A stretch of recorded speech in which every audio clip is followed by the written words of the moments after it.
We really have to screw up to alienate people from the Katahdin region because it's a tremendous, tremendous place that people love. This is Bob Duchesne's Wild Maine on Sports Radio 92.9 The Ticket. I admit there's a big part of me that wants Maine to stay exactly the way I remember it. There are vastly scenic places, fabulous wildlife encounters, unspoiled lakes and rivers, and I'd be pretty happy if they all stayed secret. But you can't eat secret. As the paper industry changes and as small-town manufacturing continues to disappear, what replaces the jobs and economy? Well, everybody has been wrestling with that for a long time. One of many answers is to improve tourism in rural areas, but not with big hotels and casinos.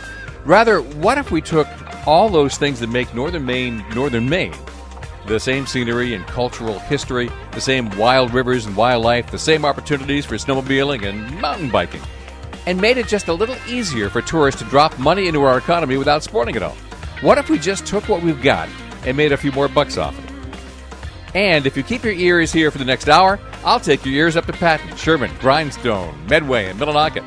Bob Duchesne's Wild Maine is brought to you by Hammond Lumber, Doors Equipment, Napa Auto Parts, EBS, and Supercuts in Bangor, Brewer, and Old Town. There's actually a lot of nature-based tourism already going on up in the woods.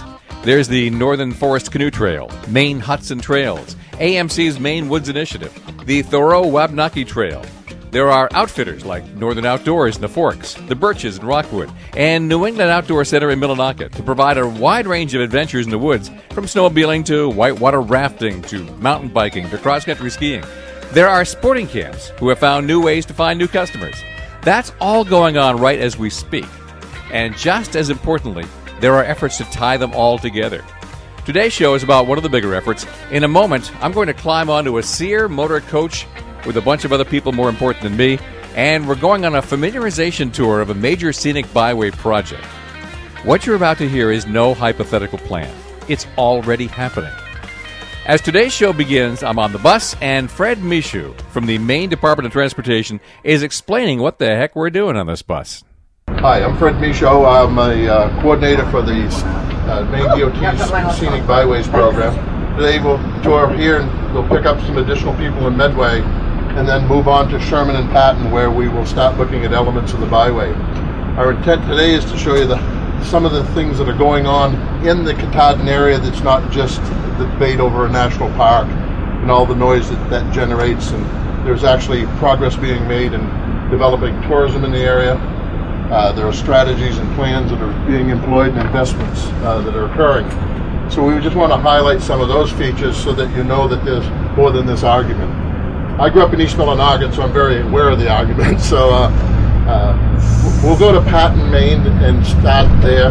The byway really goes to the north gate of Baxter Park at Matagamon, but the drive time would just, it would require us to have a 14-hour day, and it's just too long a day. So for 6 hours, we'll spend time on the byway, ride down the east branch of the Penobscot, end up in New England Outdoor Center outside of Millinocket on the way to Baxter. Take a look at that complex and what's going on in that resort. And we'll tell you about the efforts of a group that I belong to, known as the Katahdin Tourism Partnership, which is responsible for this trip. They're the working group that are managing the Katahdin Woods and Waters Scenic Byway, and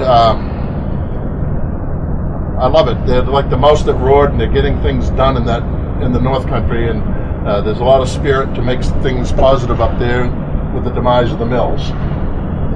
By the way, I'd like to point out that Katahdin Woods and Waters has been noted as the name of the national park effort. We could lay claim to 14 months in advance of them taking the name, which is a compliment and a bane at sometimes. But the name of Katahdin Woods and Waters was generated from the Scenic Byways project, and it's not known that there's this Katahdin Woods and Waters. Typically, we're associating it with a national park effort, but on the other hand, is that they have a lot more money for their search engines, and every time somebody Googles it, up comes the byway. So we kind of a two-edged sword. So when this particular initiative talks about getting a little more tourism economy into northern Maine, it's got nothing to do with a national park. If a park happens, well, it's compatible. If it doesn't happen, this other stuff's going on anyway. But what is the other stuff? My name is Larry Johannesman. I'm a landscape architect with Maine DOT. Larry Johannesman is a landscape architect with the Maine Department of Transportation. Part of the Scenic Byway group. Larry passes out the infrastructure map of the planned Scenic Byway. If you go to Baxter State Park right now, you can see signs that announce you are on the Scenic Byway. The route is already established. But there is much more to Scenic Byways than just signs saying you're on it. Planning process, and I wanted to develop some kind of basic infrastructure map so that if we started to build things, we knew we were on the right track. And there's a lot more to it than just scenery. The truth is, over much of the Scenic Byway, you can't see the scenery. This is Maine. Trees crowd the road. Only in spots can you see some of the dramatic vistas that the Scenic Byway is meant to provide. It's our guidebook, really. And then you can see on the map 5 red circles. Those are our proposed major gateways, and we have funding for those through the National Scenic Byways program, which is does not exist. So there is more to it. Scenic Byways are also intended to capture the history and culture of a region. We've got 10 state scenic byways, 3 national scenic byways, and 1 all-American road. That last one is on Mount Desert Island through Acadia National Park.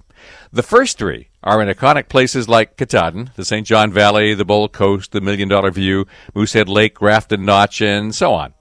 The 3 national byways are Scenic, Rangeley, and the Old Canada Road along the upper end of the Kennebec. Towards the back, there's some examples of that, like we're improving several sites for the public to get access to, and try to get in and see a moose, enjoy the riverbanks of the East Branch. So that's step 1. Figure out what we've got for scenic, cultural, and historical assets and put them on a map.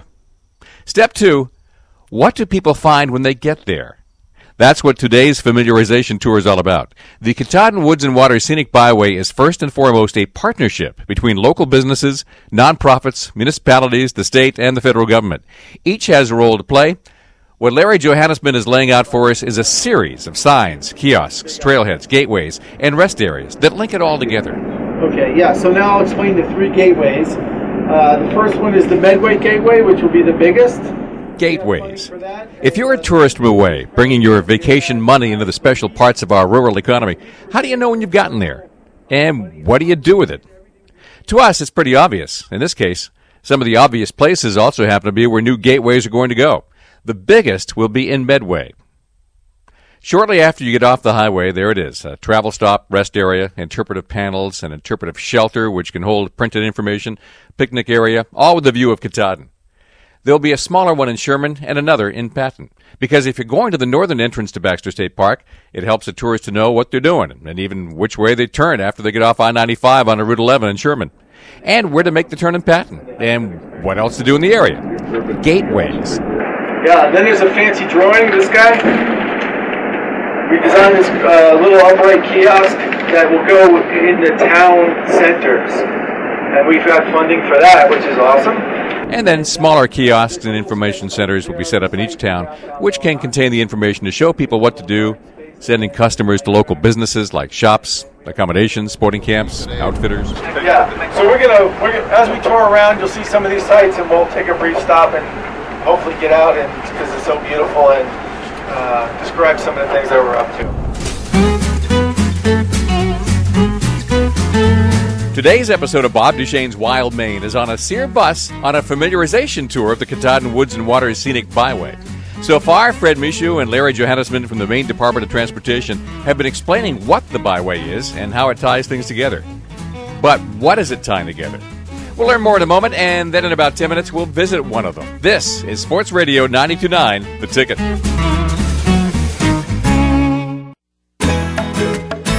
This is Bob Duchesne's Wild Maine on Sports Radio 92.9, The Ticket. If you've just joined us, I'm on a bus heading north. A bunch of people involved in rural economic development are on board with me, and we're getting familiar with the Katahdin Woods and Water Scenic Byway, which is much more than just a pretty road. It's one way to develop the northern Maine economy without ruining what we value. It won't make up for all the lost manufacturing jobs in the region, but it'll help a little. We just made a stop in Medway to pick up additional passengers, and we're now heading north toward Patton. Fred Michaud is the Scenic Byway Coordinator at the Maine Department of Transportation. This is a tour of the Katahdin Woods and Water Scenic Byway. Principally, we want to show Some of the activities that the Katahdin Tourism Partnership has been undertaking and the Maine DOT with respect to developing infrastructure to support tourism in this region. What we're going to do is look at some of the highlights of the region. We will look at some major roadside attractions known as Ash Hill, Summit Farm, and which have spectacular views. Ash Hill being a 360-degree view of Aroostook County and of the Katahdin Range.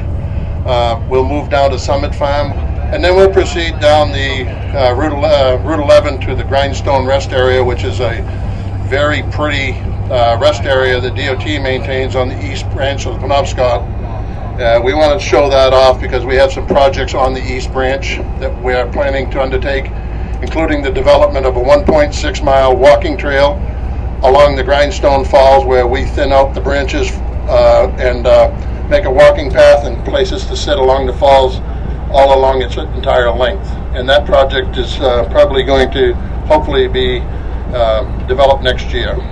In addition, there's an older rest area that if you've been around long enough, you remember as a child, but it belonged to the DOT at one point, but it's under the ownership of H.C. Haynes. And when I approached them about dressing that up again, not only do they give us permission to dress it up, it looks like they're going to convey that in about 1.5 miles of frontage on the east branch at no cost to the Katahdin Tourism Partnership, where it will then abut to a larger parcel acquired by another individual that's in permanent conservation easement, and that'll allow us to develop that 1.6-mile river trail. So we're really pleased at some of the things coming about. So there's point number one.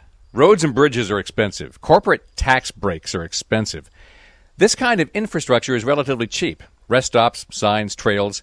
It's not reinventing the wheel. It's just taking what we have, packaging it up for visitors, and helping them spend their money in rural Maine. Furthermore, there are pots of money ready to help accomplish this kind of development. The state budget doesn't have anything to spare, but there is some private funding, there's county funding, and federal funding that can be leveraged to pull this off. And the return on investment is huge. We have North Lights Gallery in Millinocket, which is an art studio. We have Mark Picard, who does this incredible nature photography. Mark was a success long before he moved to Millinocket, but he was basically a photographer in residence, if you will, with L.L. Bean, and took many people on photographic journeys to photograph wildlife. So we have this incredible photographer in Millinocket. We also visited a fellow on the Route 11, the Grindstone Road, making bowls out of wooden burls, the knots in the side of trees. And we're talking art quality, museum quality. We're talking bowls that go in the $3,000 to $4,000 range. We hardly know these people are here, and we're trying to find out how to highlight these to show that we do more than argue up here. You know, it's that we really are making efforts to develop tourism as a model, with or without a national park. We need to move along. I've worked in both paper mills, and it's time we look to a great past that provided a great opportunity for me as a child and my families. But I think we need to have some new economic models to work with, and that's what we're trying to achieve here. And that's point number two. There are already small businesses in the area. It's not always about attracting new business. Often it's about growing the businesses we already have. They could be small, or they could be actually bigger, like supermarkets, sporting goods stores, snowmobile dealers, marinas, and the local banks that help them grow. When these grow, car dealers, appliance stores, real estate agents also grow. What it's going to take is money, and that means getting some folks to visit the area and bring it. Our role is not to promote particular hotels or particular restaurants. The role of the Katahdin Woods and Waters Byway in its efforts are to develop the infrastructure that make that tourist experience meaningful, that makes you want to stay here for more than one day, makes you want to go do something you've never done or you didn't even know about. And so, for example, we'll be looking at things like 7 best trout ponds to put your tube in for fly fishing, and I'm sure that I'm going to anger everybody because I'm going to start telling the family secrets. But I want to know where the 7 great waterfalls are, and it can't be more than a 1 mile walk, because we want people to go have that leisurely walk to Grand Pitch or to Sawtell Falls or to any number of falls on the byway. Go to Pockwalkmas Falls, and there's a rock there. You can take a blanket and have a picnic. I mean, but people don't know this, so we want to point these out, because right now they're just beyond that beauty strip at the edge of the woods, and we want to start showing and highlighting this. So that's the role of the KTP. We want to have interpretive panels. Those are examples of interpretive panels that we did in the St. John Valley. And if you've been to Rangeley or a few other places, these are 3 feet by 2 feet, beautiful panels, and they're embedded in granite posts, and they have a longevity of 15 to 20 years from ultraviolet. But what we provide on them is we try to tell the story of the place. We're not talking about a hotel or a restaurant, we're talking about the place. When somebody comes up here, they think it's, like I said, Black Diamond and climbing Katahdin. There's more to it than that. And that's point number 3. This area of Maine is unique. There's no place else like it on the planet. Maine is the most forested state of the nation. It's got outdoor traditions that go back to the colonial era, or even before. It's got cultural history. It's easy to point to the French-Canadian influence in the region, but that's more complex than you'd imagine at first. As Fred Michaud explained to us, just getting the French language correct on an interpretive sign is tough, because Acadian French and Quebec French is not exactly the same. The sense of place is absolutely critical to making this work. When you go to Cajun country in Louisiana, you expect to eat gumbo and jambalaya. Street signs are bilingual. When you visit Memphis, you want barbecue and the blues. A stop at the Alamo in San Antonio isn't complete without some Tex-Mex at the restaurants next door. Northern Maine is woods, wild rivers, unspoiled lakes, moose, and a history that was never too sure whether we'd be part of Massachusetts or Canada or something in between. I mean, how is this for a rich cultural history? You know, there are more Indian names still being used in the state of Maine than in any other state in the country. So we want that kind of culture to come through that enhance people. And so we're working through this project, and hopefully we'll have panels on the Byway within the next 2 years. It takes a while to get these done and funded, but we're proceeding with that. We're trying to dress the place up. So we've been working as a committee for about 5 years, 4 years to 5 years. Once again, that's Fred Michaud, Maine Department of Transportation. He's the Scenic Byways Coordinator. We're on a bus heading toward Patton. You've been on this bus for about 25 minutes. We've been on it for almost 2 hours. And we're just approaching our next destination in Patton to visit exactly one of those cultural landmarks that preserves our history. That's next. This is Bob Duchesne's Wild Maine on Sports Radio 92.9, The Ticket. This is Bob Duchesne's Wild Maine. Saturday mornings at 9, Sunday mornings at 8 on Sports Radio 92.9, The Ticket. Today's show has gone north. We're on a familiarization tour of the Katahdin Woods and Water Scenic Byway, and we're now up in Patton. The bus has stopped, and we're heading inside the Patton Lumbermen's Museum. The museum has been here since 1963, old enough to have been around when we were still driving logs down the river. Hello. I'm glad some of you are wearing name tags. Rhonda Brophy is the museum curator and director. She used to run Red River Camps in Debooley, and you might remember that the camps are now run by her daughter Jen, and the Bob Duchesne's Wild Maine did a show from there just a month ago. Northern Maine is such a big place, but such a small town. This place has been spruced up since the last time I dropped by. We're now inside the main room of the museum. Well, I'm going to talk because I know you guys are on a tight schedule, probably tighter now than it was before.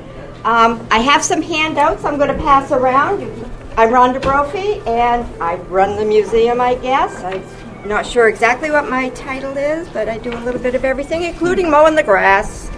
So, I'd like to point out, too, that Rhonda was the first chair for the Katahdin Tourism Partnership. yes. And then somebody missed a meeting and she volunteered them to take over. And that's how those things happen, right? You don't want to miss a meeting because that's when it changes. Yeah. But I found I do run this, and I have a shop in town, so I run a business, so my time is compacted. But being on the Byway, I'm very excited that this all comes together and we get all the different venues that we're looking for, the kiosks, the information centers, and things like that, because I think it's going to help the museum especially. We need people to keep us going. We run by donations, entrance fees, fundraisers, and different events. I mean, that's how we keep this going. So I'm excited that the Byway has come about. I've been involved with it, back 2009 maybe. But the museum is a great asset. Our mission is to inform and educate the general public about how logging started in Maine, what their heritage is basically, how it's changed over the years, the equipment that was used. We have some very special pieces of equipment. Some are very small, like the gum books and the crooked knives that the lumbermen would carve out at night. And the crooked knives were to do their axe handles, up to the Lombard log hauler. And we have number 83 of the Lombard log hauler.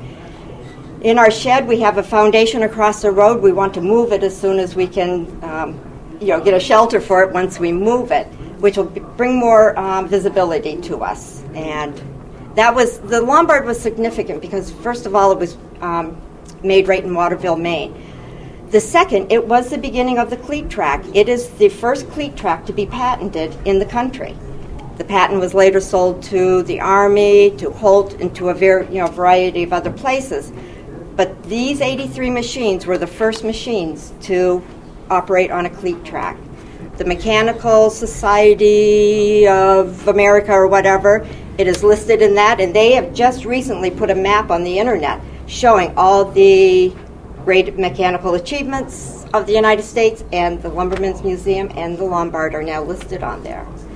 So, it doesn't look like much, but there is so much history here. We have old logbooks of what things cost to run a sporting or a logging camp. I went back to my other life. A lumber camp, in the 18 and early 1900s, which was really phenomenal. The amount of equipment that it took, the amount of men that it took. Patton was created because of the lumbering. There was a big hotel in town, and that was the agent, I guess. People could go in there looking for work. They would set them up. They'd send them across the road to the store. The store would give them what they needed to go into the lumber camps. When they came out in the springtime, they paid them. That was how trusting they were. Our budget, I think our expenditures run about $45,000 a year to keep this place up and going, and even that is slim. We wish we had more outside help. Some of our buildings are deteriorating. I do apply for grants. We've gotten good grants from the Quimby Foundation, the Maine Community Foundation, places like that. I try to apply for grants. And everything that I apply for now, I try to incorporate a foundation underneath the building or so that it lasts a little bit longer.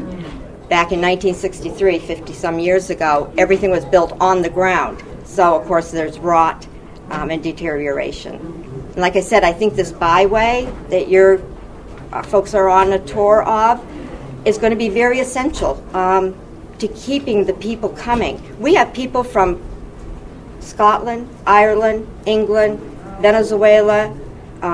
We have people that come from all over the world because they're interested. I did a dinner for 40 Swedish lumbermen. And that was the first time that I had to send an interpreter with the tour guides because many of them didn't speak English, and we put on a dinner for them. They hadn't had biscuits. They did not know what biscuits were. So people come from all over. We get a lot of out-of-state people and people from foreign countries that are interested in this. I had a gentleman last year from Quebec City that spoke very, very French.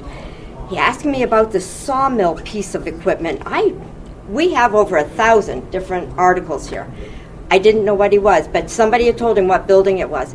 It's a very rare piece of equipment, and I didn't even know about that, and I've been here 7 or 8 years. We just had a professor from the University of Maine, Herb Crosby. He came up a couple weeks ago. Leonard's Mills Museum has a Lombard that runs. They had not come up and seen our Lombard display. They were so impressed. They did a video of it. We have things that they haven't even seen on our Lombard, original pieces of the equipment. So there's a lot here, We have replica camps. We have an 1820 camp. And the students that I get, mostly fourth graders, because that's the age group they're teaching this type of Maine history too. That's right. So the fourth graders come and they're just amazed that 18 men could sleep on a bed of boughs with one blanket in that there's a hole in the roof, and that's for the smoke to go out because they're just building a fire on the floor to keep warm and to do their food. Now we recently the fire tower that was on Mount Chase, which wasn't really logging, but it is. I mean, Mount Chase got its name because of Jim Chase that ran over the mountain. He had lit a field on fire and all of that. And it was a logging dispute.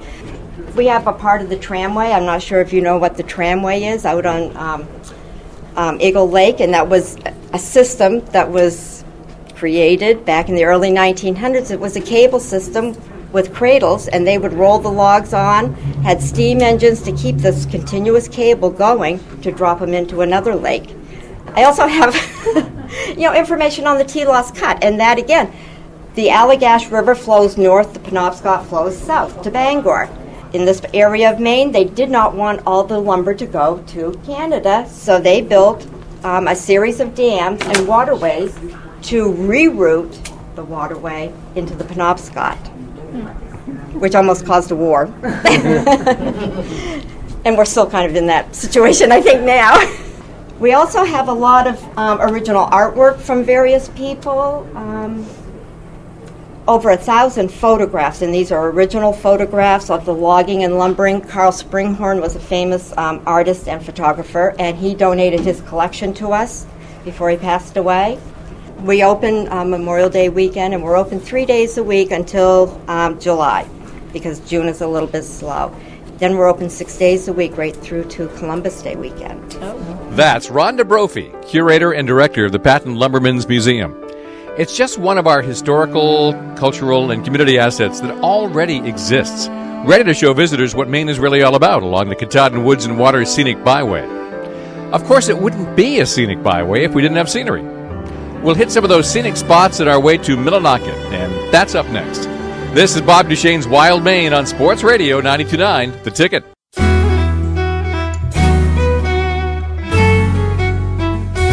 This is Sports Radio 92.9 The Ticket with Bob Duchesne's Wild Maine. Most of today's show is happening on a bus. There are a bunch of folks associated with economic development and northern Maine tourism on this bus, and Fred Michaud is giving us a tour. He's the Scenic Byways guy at the Maine Department of Transportation, and this is all about the Katahdin Woods and Water Scenic Byway. We're going to spend the next few minutes figuring out the scenic part of this whole thing. If you've ever been to Patten, and I'm assuming you have, you know the big vista on top of a large hill just before you get into town. You might even know that as Ash Hill. You probably don't know that back in the 1970s, somebody had the foresight to acquire that for the state. Maine DOT owns 41 acres at the top of this hill, and it will become a bigger pullout and vantage point sometime in the near future. You can see a lot from here. Obviously, Katahdin here. You're looking at Joe Mary Mountain over there, and over there is Traveler. Behind you, off to your right shoulder, is Sugarloaf, and behind the bus is Mount Chase. What you see on here is you have Katahdin, you have the North Slope. Over to, and there's a slope with a face on it, that's North Turner. In the foreground, the one with the rounded face, that's Lunk Soos, Dacey, and Hawthorne Mountain. The east branch of the Penobscot's on this side of that mountain range, the Wasatacook Stream's on the other. So we think this is one of the premier sites in the state. Now to the north, if you look, you see a couple thousand feet. You see it sort of devoid of trees. You're into the crystal bog at that point, and that's the area that I was just referring to. That's a Roostic up there. Now, if on a clear day, there's 50 new windmills right up here in Dyrebrook and Oakfield, and you can see them on the ridge. That's our largest wind power farm in the state. And I think that was just fired up a couple weeks ago. Yeah, just. At some point, Fred Michaud proclaims this to be one of the top 5 views in the state. Okay, that got to be me, so I ask him what the other 4 are. You're always that way, aren't you? Well, seriously, $1 Million View. $1 Million View is Maybe. on a byway. It's over in Washington County. Obviously, height of land, but just slightly down the road is the Rangeley turnout, which looks towards the town of Rangeley. There's one that's not on the byway, but it's near Rangeley, and it's called Quill Hill, and it's privately held, but I will tell you, it's spectacular. That's another. You get up into the county, you get similar views. There's multiple views. You get up on the Fish River Scenic Byway up around Portage Lake. When you rise up on Susie Hill, you get some big views up there. There's a lot of good views, but these are I consider the superlative ones. This is the place where you put the artist's easel. Bring out the cows in the foreground. Cue the cows. And this hill is a little tricky, so we need extra sight distance. But we own 1,100 feet. We own down to the tree line there and the tree line here. Here's one that didn't make Fred's list, but I think he could fight for his spot of the top 5. Caterpillar Hill. Not long before descending to the Deer Isle Bridge, Route 15 goes over Caterpillar Hill, and there's a great view of the distant ocean and islands and sailboats and Maine from that spot. Well, the bus continues to retrace our path from Patton down to Sherman. From there, we go the back way to Medway along Route 11, along the east branch of the Penobscot River through Grindstone. For those of us who have been around for a while, we remember a nice picnic spot on the river next to Grindstone Falls. There's still a small rest area there, but the trees have really grown in along this whole section of the river. The falls is our next stop, and once we've had a few minutes to mill around and enjoy the scenery, Fred Michaud explains. So this trail, we go all the way down around the corner and continue on beyond the rapids, down over the next little set of rapids to a new turnout. By the way, we'll have crews in there in two to 3 weeks, cleaning that out, opening it up, making it friendly so that you don't feel like you're confined or hidden from view. We want to make it safe. See, that road isn't telling any stories. We got to tell the story. We got to show why this is important, and we're really going to build an experience. But what are those experiences? And I mean, you can have very colorful, kishy-looking stuff, or you can make it real. So a trail down through there we think is appropriate here. And just come in and take a book and sit on the shore for the afternoon. It's pretty cool. This is where we also have talked to the kayak slalom people. This is a Class 3 rapid. But it can be run. It would have to be run at critical times of the year because the water flows. We don't think we could get the water release at Mattagamon late in the summer because of the camp owners. But this has some potential. This is one of 7 falls on the. This is the last of the 7 big falls on the East Branch. There's Grindstone, Whetstone. You have Bowlin, but the biggies are Hulling Machine, Grand Pitch, Haskell Rock, and Pond Pitch. Most of those are not runnable, so if you want to canoe this, you're going to spend your first day carrying. Grand Pitch drops 20 feet, and it's but the next one down is called Hulling Machine, and it lives up to its name. There's a rumor or a fable that if you could tell a log when it hit the Stillwater boom downriver back in the late 1800s, if it didn't have bark on it, likely came through that. We're talking about possibly creating a trailhead here with parking at the end of the parking lot here, with canoe and kayak access over on the other side. For most people, you put in a Whetstone and come here, you've got a Class 2 whitewater experience. You could do it in a day. It's slack water. It's not challenging.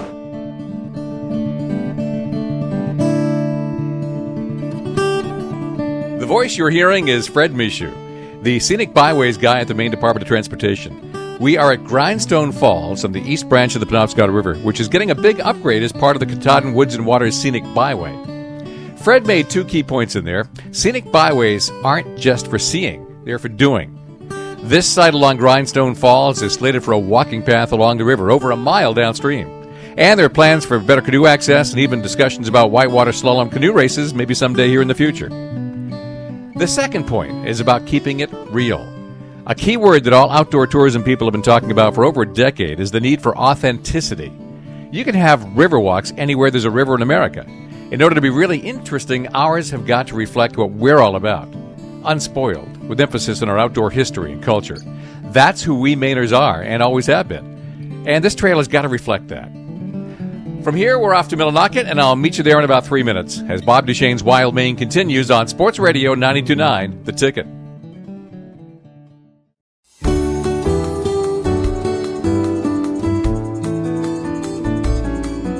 Welcome back to Bob Duchesne's Wild Maine on Sports Radio 92.9 The Ticket. Just over a week ago, the Katahdin Tourism Partnership put together a roadshow for a bunch of people who are involved in rural economic development to get everybody familiar with the Katahdin Woods and Waters Scenic Byway. The project had started about 5 years ago. The trail itself has been laid out for a couple of years, but some big components of this whole project are just now coming online, including some new rest areas, new trails, new kiosks, new signs, and new outdoor opportunities to bring business and tourism dollars to a region that really needs the help.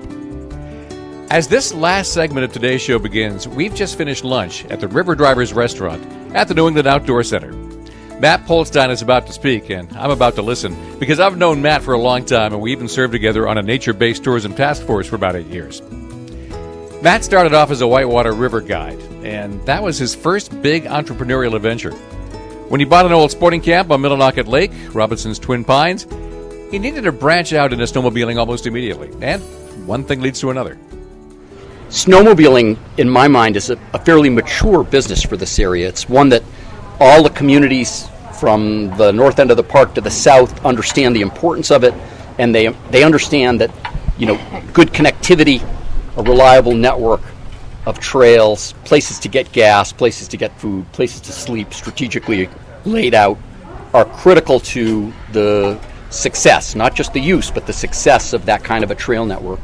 And so I point to snowmobiling because I think it's a great example of where at times we're a little bit competitive, but for the most part clubs, volunteers, businesses that get behind snowmobiling all realize that the more we work together in creating a unified, easy to understand, easy to use product, the better. And the Byway and its efforts have really taken that to the next level. They've taken communities that didn't really talk to each other and didn't have a cohesive plan for what the place should look like. Another hat that I wore during this period of time was I was a member of the Maine Tourism Commission, and once a month went to Augusta back when we had a tourism commission, and was involved in a lot of sort of looks at what it takes to make a destination successful. And many of you will probably remember the Fermata study on nature-based tourism.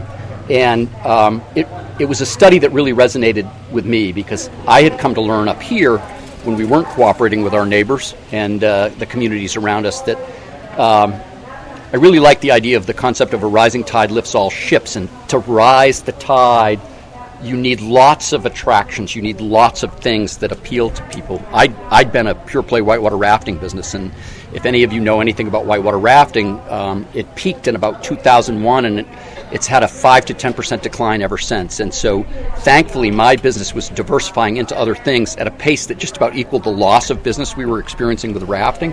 And we've been able to stay, I won't say financially robust, but we've been stronger, and we've been able to continue to invest in and grow our business because of that diversification. Fermata really pointed that out. They were like, you can't just have good lodging, you can't just have attractions without lodging, you can't rely on any one thing, short perhaps of the magic of your quality of place. And if you haven't figured it out from your bus ride yet, and you're not figuring it out sitting right here, to me, the number one weapon of the Katahdin region is its quality of place. It's the iconic backdrop that Mount Katahdin plays. It's the contiguous forest that we have on one side of us, or virtually all around us, but clearly on one side of us.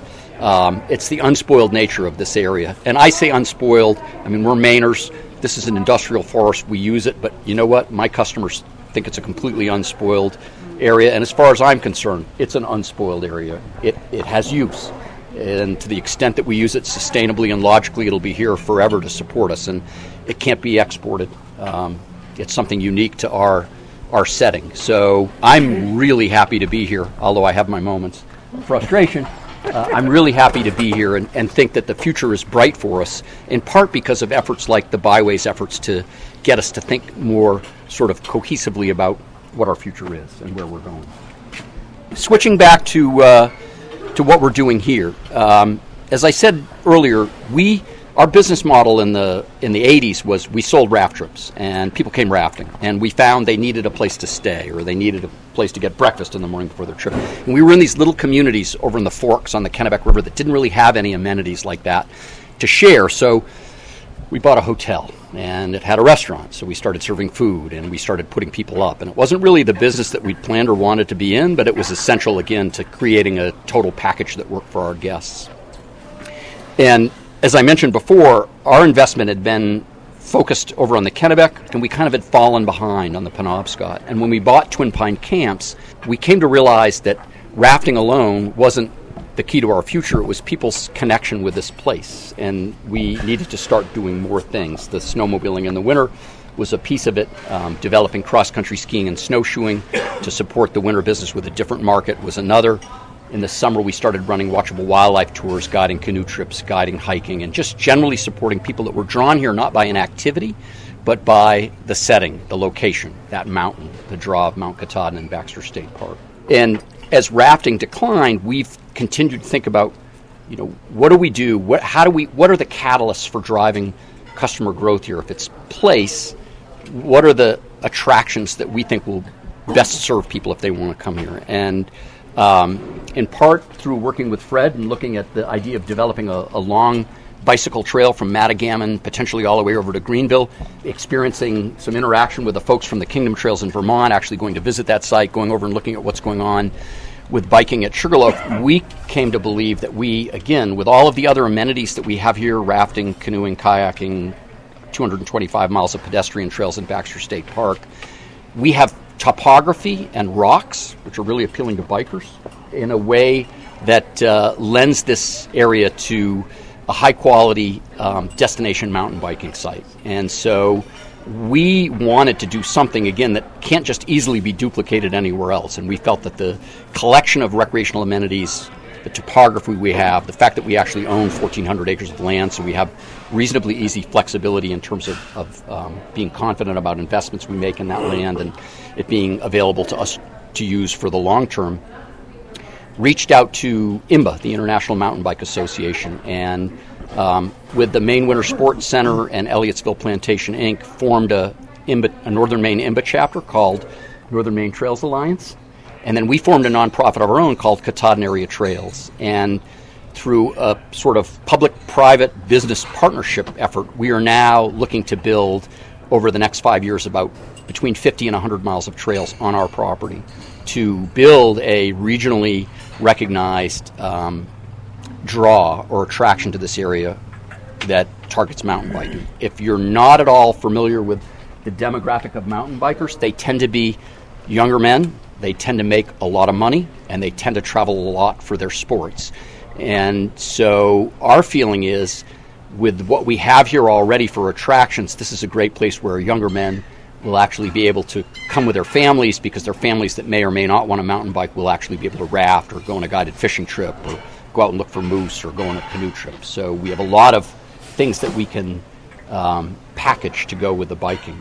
And our belief is that mountain biking, especially if we can pair it with a long trail riding experience that goes lodge to lodge or is facilitated by lodges that runs from the Matagamon area over to Kakajo and potentially on, that this is a driver for 20,000 plus summer visits to this area, and that we can achieve that in the next 5 years. This is what makes this kind of economic development sometimes difficult to understand, although it's really not much different than conventional development.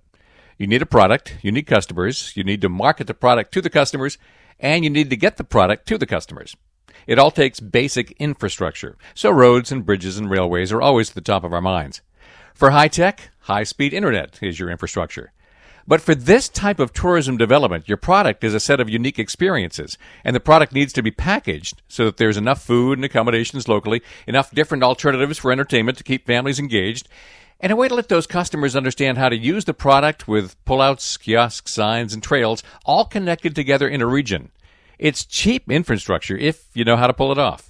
To bring it back to the Byway, again, it can't be just us. We need downtown Millinocket to be attractive. We need storefronts there to have merchandise in them.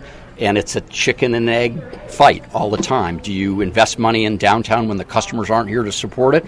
Or do you find a way to bring the customers and count on the fact that the investment will follow? Well, the investment will follow. I'm confident of that. And so we'll keep working to try to bring more people to the area. If you're curious about what our impacts as a business are now, we deal with about 11 or 12,000 visitors to Twin Pines annually, and they stay an average of 2.8 nights. So when I talk about 20,000 visitor days to mountain biking, that's 2/3 of the activity that we create just with Twin Pine camps now. It's not a huge number in a relative sense. We carried 5,000 rafters this summer on the Penobscot. So it's and in fact, the Penobscot at its peak generated 22 or 23,000 user days in a summer season. So if we had 20,000 people coming here, not 20,000 people, 20,000 user days, which might be 10,000 people 2 days or 5,000 people 4 days, it would have the same likely economic impact that rafting at its peak, which was double what it is today, had on this area.